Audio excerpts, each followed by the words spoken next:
Doc Carlos, Nagigilty ka ba dahil sa nangyari kay Sir Pepe? takot po makita naman. Takot na takot si Zoe dahil kinukuha ng mga pulis ang fingerprint niya. Pinapakalma siya ni Moira dahil nakuhanan na rin naman siya ng fingerprint. Sabi ni Zoe, "You don't understand, ma'am.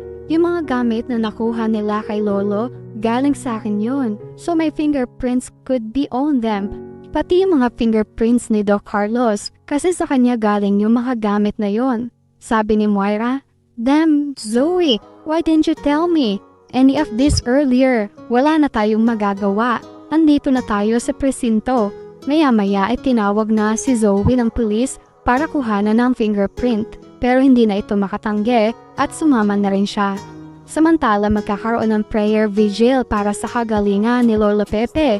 Tahimik lang si Zoe sa kwarto niya at ayaw niyang umalis dahil sa takot at guilt na nararamdaman niya. Pinayuhan siya ni Moira.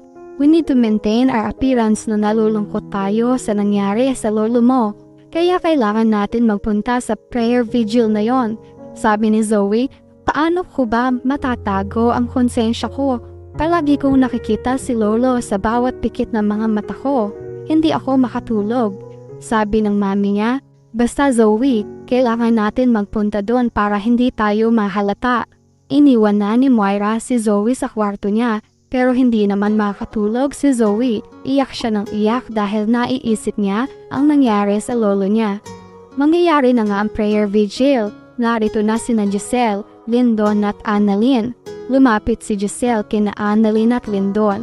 Nagtanong siya, "Nag-aalala ako sobra kay Papa.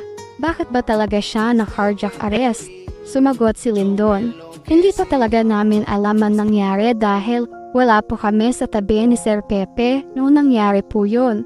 Sumagot rin si Annalyn, "Inabutan kasi namin na nagre-revive po ay si Doc Carlos." Nagtaka naman si Giselle, "Si Doc Carlos?"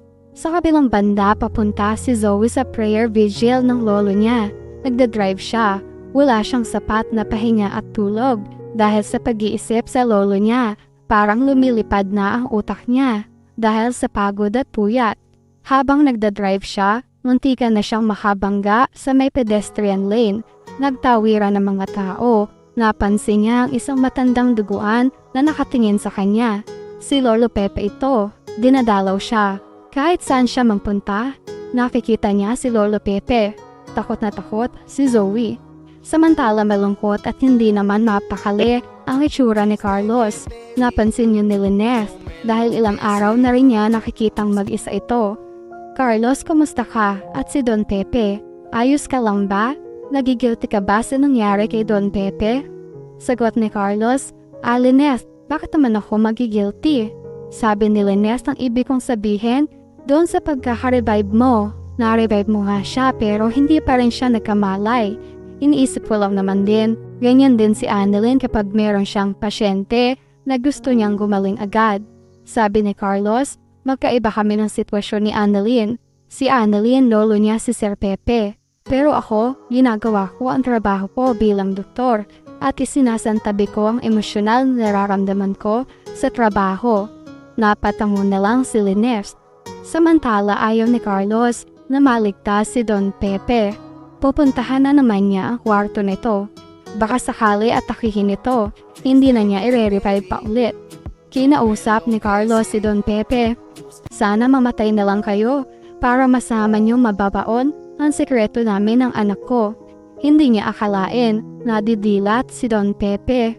Mas lalo pa niyang in-stress si Don Pepe. "Huwag ka nang mabuhay, Sir Pepe, dahil matanda ka na. Hayaan mo na lang na mabuhay si Zoe sa kagustuhan niya. Hindi pwedeng malaman ng lahat na ako ang tunay na ama ni Zoe dahil masisira kami pare-pareho. At least ikaw, tapos na ang buhay mo dito sa mundong to." May stress si Lolo Pepe. Unti-unti siyang aatakihin. Pero darating sina Annalyn para i-revive siya ulit.